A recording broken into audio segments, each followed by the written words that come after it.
I have a very special guest, Kendra Harrison. She goes by Keni, and I would just like to introduce her because she corrected me for her introduction last night.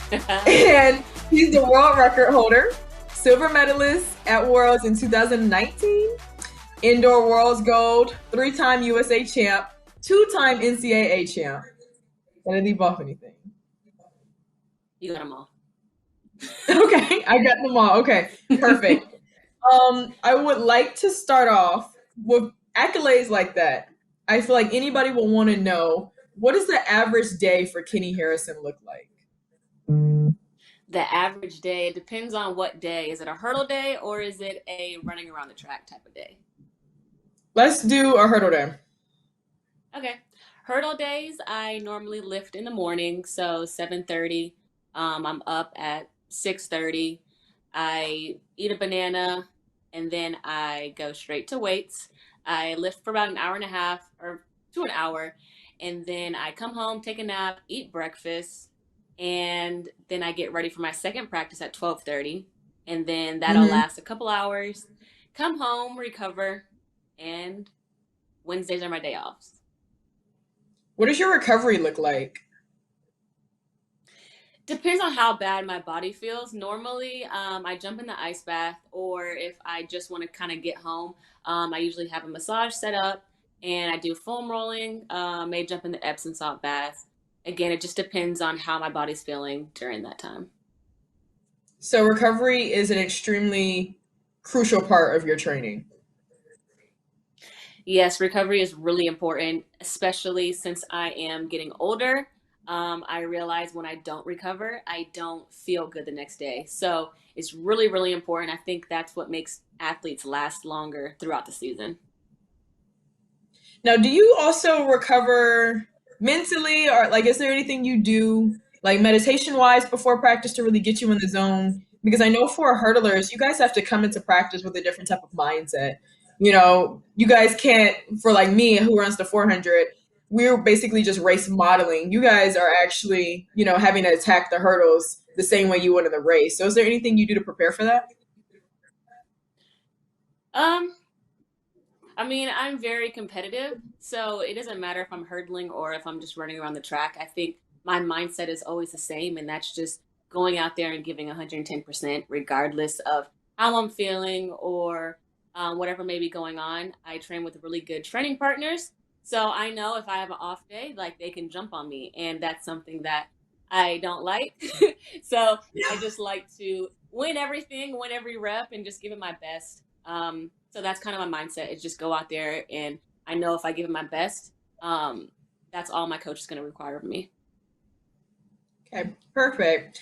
Now, I know we met in 2018 when Coach Flo first got the job here at Texas. And one of the first things you told me when I was feeling discouraged, I was younger, I was like 2 years ago, but something you told me about was your testimony.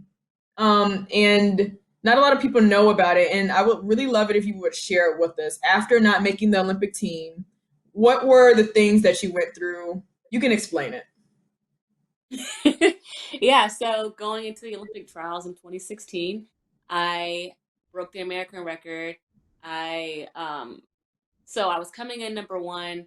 The limelight got on me. I kind of froze up and I didn't go out there and perform the way that I've been doing the races before. And I took sixth. I think I was kind of in shock when I ran that slow. And I was just like, okay, like, dang, like really, God? Like I was just like mad at myself. I was mad at God. I was just mad at, when I thought that this should be easy, but it really wasn't. And after like the next day I had to train. Coach Flo was like, "Hey, we have practice," and I'm like, "I don't want to be here. I don't want to do this anymore. This is embarrassing." And Coach Flo was just like, "Hey, like, I mean, you either need to change your attitude, you need to stop your season, but you can't come out here with this mindset." So we got back to Kentucky, and again, my mindset was still kind of like, I don't really want to be here because I was training with other people who made their Olympic team. And so I was just like, oh, Mhm. this isn't fair. Like, I know, like, I'm talented and Coach Flo pulls me aside again, and he's like, um, you either are going to run in London and you're going to go for blood, or you're going to like end your season. Like, again, like we can't be doing this like in between type of in between type of thing. So I was like, okay. He was like, go home, pray about it, talk to God, cry, get it all out, and then like let me know the next day. And I'm like, I like kind of rolled my eyes. I'm like, okay, yeah, whatever. So I went home. I did exactly what he told me to do. I was just in my room, like just like talking to God, crying, just like asking God, like, what do you want from me as an athlete? Like what's your plan for me? Because I'm confused. Um, I thought I was gonna make this Olympic team, and I saw the talent that you blessed me with, like, like what's going on, So I just like kind of just talked to him for a while, just let out all my emotions and everything that was like weighing on me. And the next morning, I'm like, well, I didn't hear from God, so like, like maybe like I didn't get any type of like hearing from him like what I should do. So I'm like, well, I guess I'm going to practice go to the flow. Like I don't need to run the remainder of my season. And I get a phone call from one of my really old hurdle coaches, well, track coaches, and I haven't heard from her since maybe 2010. And she's like, hey, like an angel wanted me to tell you to like keep going, like don't give up. And I was like, oh my goodness, like I had chill bumps. I still have chill bumps thinking about that moment. And I'm like, man, it does not get clearer than this. My whole mindset just changed. I went to practice so excited. I'm like, Flo, like, let me tell you about this phone call. He was like, all right, like, let's go. Like, we got business to do then. Like, the only thing that's going to make you feel better is to go after this world record. Like, let's show them your next trick. And I was like, okay.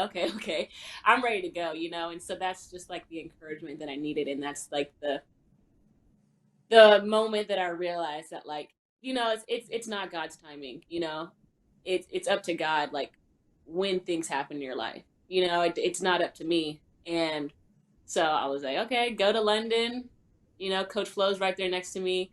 I'm running really fast in the prelims, and Flo was like lean at the line, and I'm like, okay, I never leave, I'll lean because he told me to, and the world record. So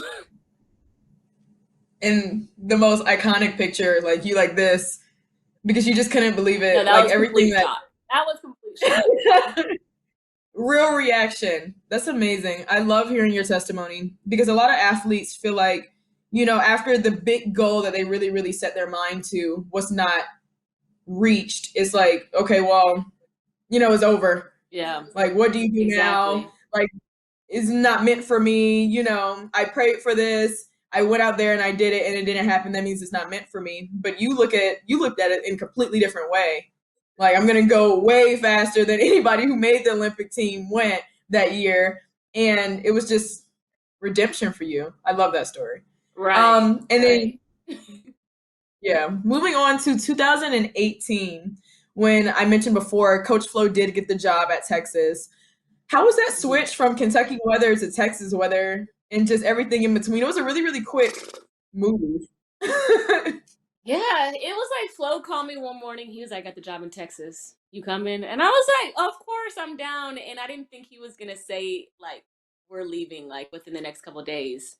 Um, but I was like, "Okay, like we're leaving," and get an Airbnb. And so we get to Texas, and we have USA's. No, it was like, let me reverse. So he called me. We had USA's like within a week.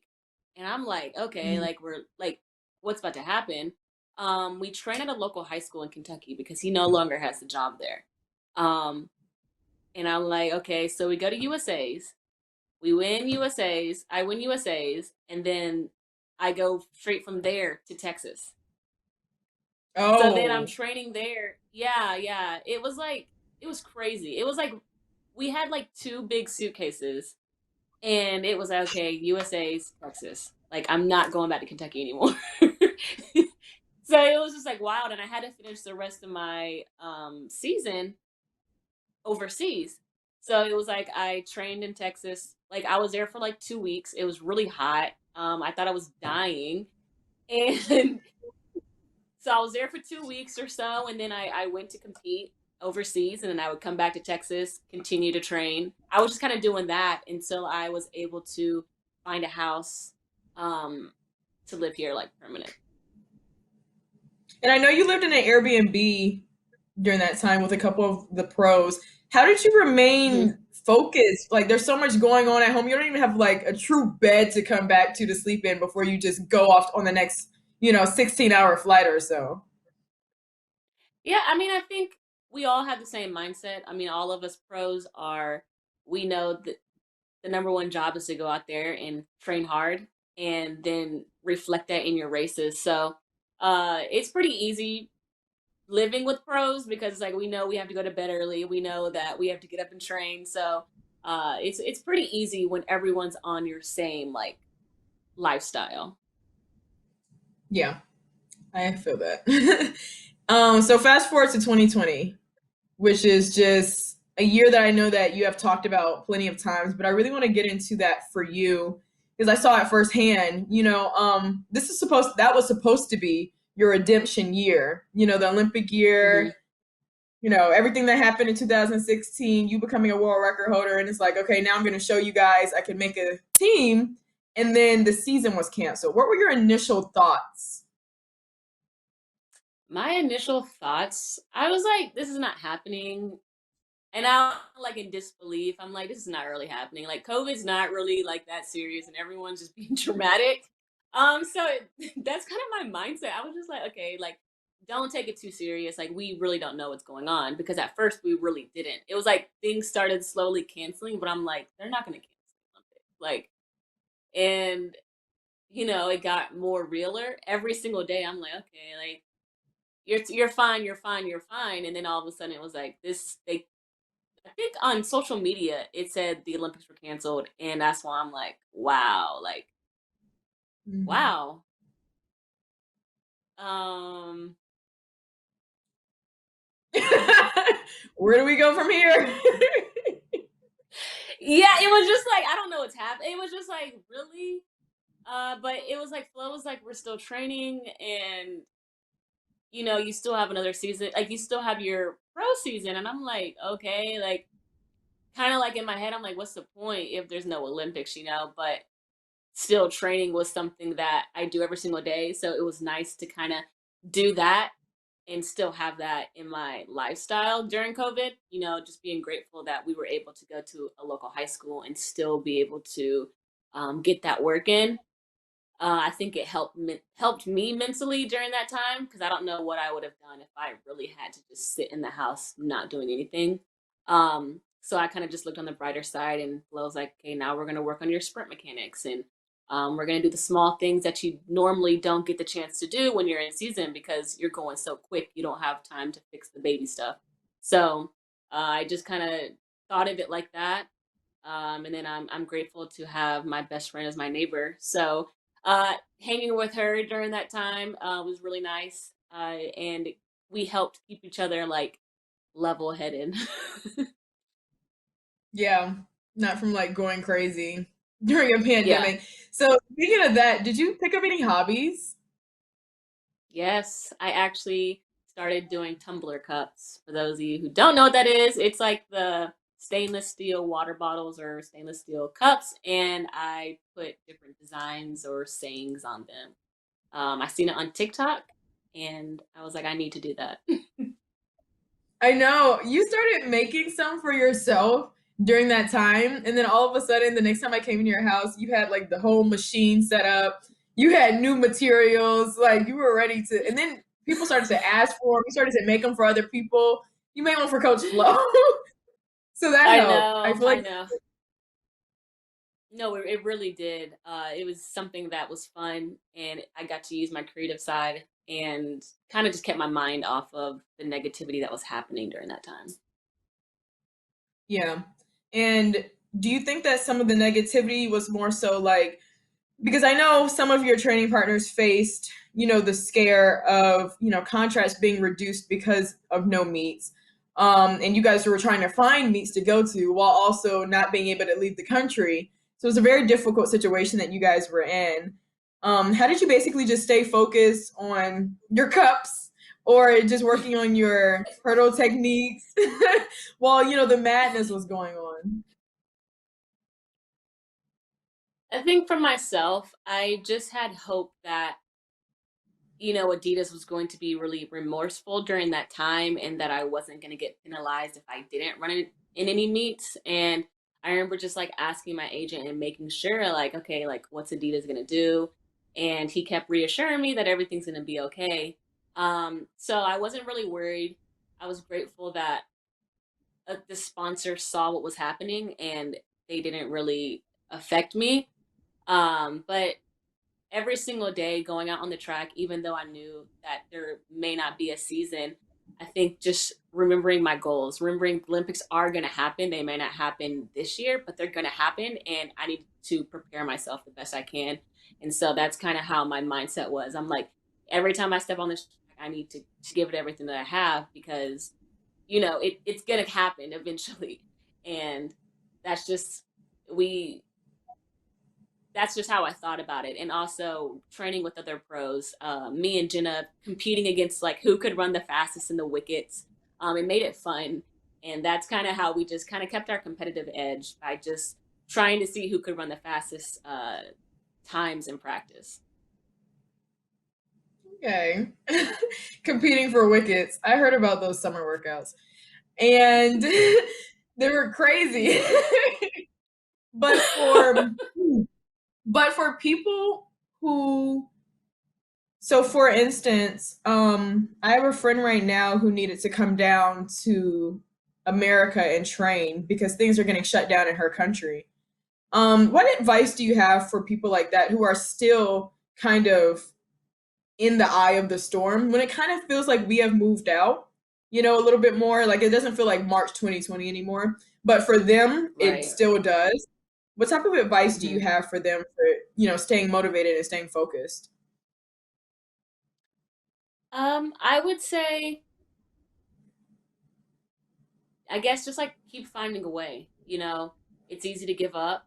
And, I'm glad your friend was able to come over here to train. She didn't give up. She's thinking of her goal of making that Olympic team for her country. And she had the courage to come and train in a state that is basically open. So I would just say trying to find a way. Even though we got kicked off of a lot of high school tracks here during the summertime, we kept trying to find different tracks, kept trying to find gyms that were open. You just can't give up, especially when your dreams are so important, your goals are so important. Things are going to get in the way, adversity is going to get in the way. But I think if you keep on trying to get over that hump and get over that hump, things will come around. So just remembering your goal in the long term and not giving up. Sounds good. And you faced a positive COVID test early February. I think it was right Late February. after late February. Yeah, it was right Mhm. after an American Track Club meet. How was training coming back from that? What was your mindset after that happened? I'm laughing now because it's over. But when it first happened, like the day before, I was like in the car on FaceTime with my friend, and like I kind of had like a tickle in my throat, and I was like kind of like laughing it off, and I'm like, what if and we were laughing because we were just like, there's no way, because I feel fine other than like my throat. And next morning, because training here, we get tested twice a week. And I had a negative test on Tuesday. So then Thursday, uh, Gwen, who's the athletic trainer here, calls me and is like, hey, Kenny, you have COVID. I'm like, no way. Um, I just couldn't believe that I had it. Because I overall, like, I felt fine. I'm thinking of some of my other training partners who had it and they just knew, like, they don't feel good and, like, they have COVID. But I wasn't like that. And I'm like, my first thought was, dang, like I can't train for 2 weeks. Like, I don't, what am I gonna do? And I was scared of Kenny, you Coach were in Flo that and you his. were in denial for about 2 weeks. Like, no, it was just a tickle. It was just a tickle in my throat. There's no way. So, okay. I was like, what's Coach Flo gonna say? Like, I was just like, oh my goodness. Um, and my family members didn't even believe me because for the most part, I did feel fine. Um, but I went to the doctor and I got retested again. They were like, "Yeah, you do have COVID." The doctor checked my heart. He said everything looks really healthy. And I asked, like, "Am I allowed to train?" And he was like, "Yeah, as long as you're feeling well. You don't have any abnormal signs right now." So I was able to train during that time and kind of still stayed to my normal routine. I was just isolated from everybody else.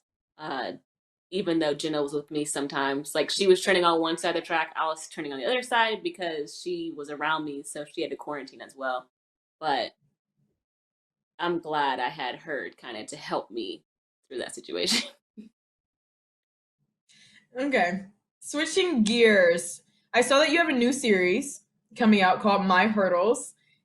Can you care to explain it a little bit? Yeah, so Adidas wanted to come up with a series for my fans to get to understand me a little bit better. So they recorded a couple episodes of me, uh, just my life. And throughout the season, I'm going to be dropping them and just giving everyone like an inside scoop of my life and some things that I went through um, during my like season, if that makes sense.